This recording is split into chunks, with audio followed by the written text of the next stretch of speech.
This video will be split into two parts. The first part is where I'll talk about how I didn't learn much at Yale. And the second part, I will talk about how YouTube taught me everything I believe school should have. But before we get started, there's two things I want to get straight. Number one, I went to Yale on full financial aid. My parents attended college in China, so I'm not first generation, but I am low income. Number two, I did not take my academics seriously at Yale. Like, at all. My priorities at Yale were my social life, extracurriculars, sleep and health, and finally grades. If you guys want to know how I came up with that order, then feel free to check out this video.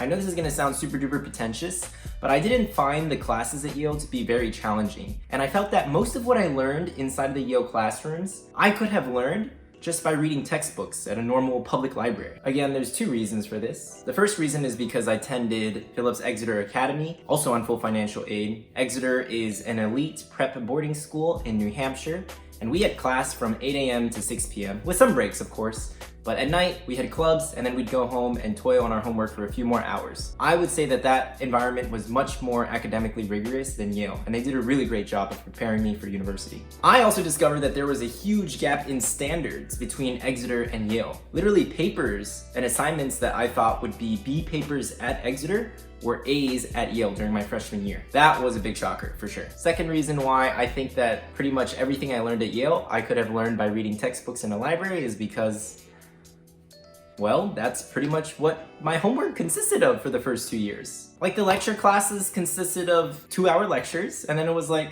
all right, goodbye. Go read 70 pages from this e-textbook you pirated.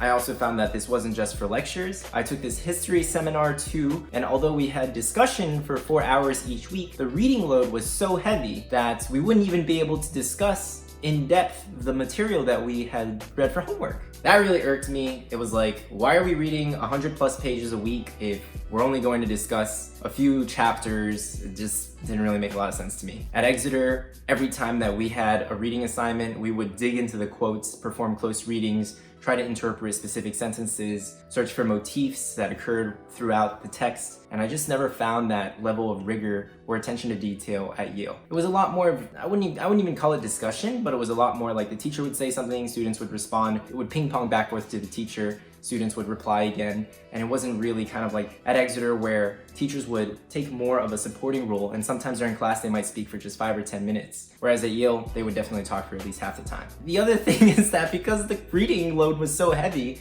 discussions at Yale weren't that great since sometimes students didn't always do all of the reading. Needless to say, I became quite disillusioned with my Yale education during my first 2 years, and so I started dedicating a lot more time and energy to more important things, like breakdancing and Indian pale ales. Before I continue, guys, please don't forget to sauce this video a like, since I will be donating 10 cents for every like that this video gets to Girls Who Code. And if you want to hear more stories about my experience at Yale, college admissions tips, general life advice, please consider subscribing to my channel, where I'll be sharing all of that info and more. Thank you guys so much.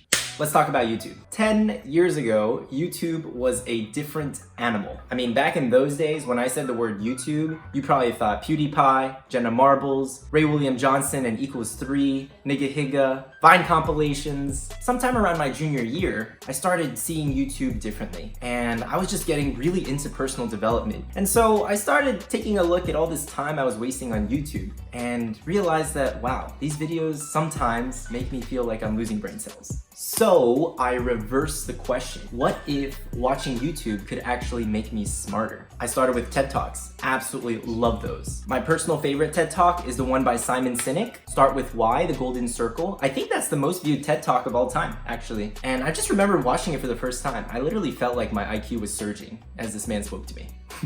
As I started watching more and more TED Talks, I started getting really into topics like body language, emotional intelligence, social psychology. To be quite honest, I was a very awkward turtle in middle school, and I wanted to conquer my fear of talking to girls. I was surprised when YouTube helped me achieve that goal. There's one channel in particular which really helped me, but I'll get to that in a second. Recently, I've been taking YouTube serious. 1 hour a day, usually between 10 to 11 a.m., I try to watch a talk by an entrepreneur or investor I admire, such as Ray Dalio, Cathie Wood. These days, guys, you can learn anything online. All of MIT's lectures are recorded online for free. Did you guys know that? It's on a website called MIT Open Courseware. Why are we even going to college? 50 grand a year for some friends and a piece of paper? Is it even worth it?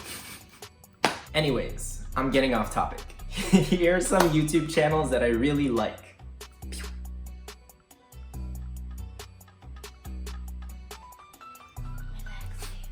And now here are the YouTube channels that I love. Like subscribe, notification bell, let me know when a video comes out. That's how much I love them. All of these channels are run by people who are way smarter than me, and I will now run through them one by one. Let's start with Chicken Genius Singapore. This man is responsible for my portfolio's 100% return this year, from March to December. He is the man who convinced me to invest in Tesla. I put 40 grand in and I literally got a 100% return on my investment. I also did some research into Square, Lemonade, other stocks that he really enjoys, very disruptive stocks. So thank you, Chicken Genius. You literally helped me put food on my family's table. God bless Chicken Yang. Next up, we have Dave Lee on investing, another OG from Seattle. Like, these two guys are my Asian investment uncles. I literally go to them for advice all the time. So Dave does amazing DD. That's short for due diligence, you guys. About companies that are IPOing like Roblox, Airbnb. He started doing interviews with CEOs, like he interviewed the Lemonade CEO. That was an incredible talk. Thank you so much, Dave. Next up, guys, we have Y Combinator's Startup School. Pure gold, I am telling you guys. Michael Seibel's talk on building products. Michael Seibel helped co-found Twitch, by the way. And David Rusenko's talk about how to find product market fit. Oh my goodness. I would have paid hundreds of dollars just to watch a video of that talk. And it's available on YouTube for free, guys. Next up, we have Charlie from Charisma on Command. Charlie, I love you, bro. You single-handedly made me a confident introvert. And so many of the tips and tricks that you have shared in your videos, particularly the celebrity analysis ones, I remember some of his videos that I watched 2 to 3 years ago. The one with Chris Hemsworth and how he uses touch in order to make people feel comfortable. The one about Kevin Hart and how he gathers people's attention before beginning a story. Finally, the most valuable YouTube channel I have ever watched. Here it is. Valuetainment by Pat. Pat graduated with a 1.0 GPA. He went to the army, son of immigrants, poor. No one expected him to be anything, but this man is a freaking G.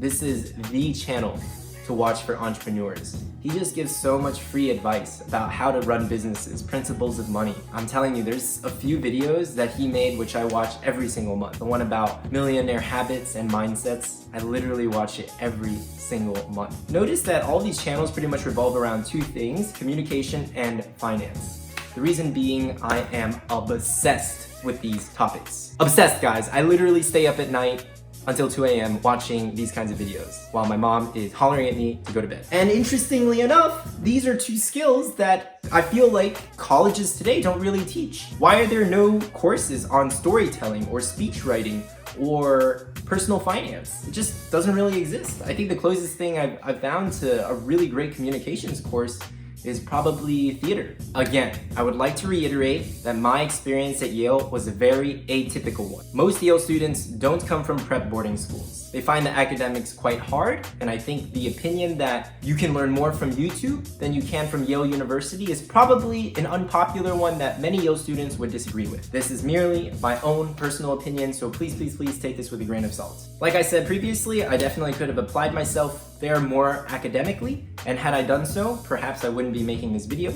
Maybe I would have a different outlook, but I still stand by what I said. YouTube, for me personally, has been more valuable than a Yale education because it has literally transformed my lifestyle, from my morning routine to what I eat to how I learn. YouTube taught me how to read the body language of the girl I like and muster up the courage to ask her out on a date. YouTube gave me the conviction to turn a side hustle into a full-time job. YouTube taught me how to build a product, drill down on my competitive advantage, and market it to the world, which made me $40,000 during quarantine after I had gotten rejected from 50 jobs. YouTube taught me how to invest, trade options, and double that money within a span of just a few months. Honestly, the list could go on and on and on. Really, this is just a huge virtual thank you note to the internet. Thank you to everyone who's watching, and thank you to YouTube. You're a real one.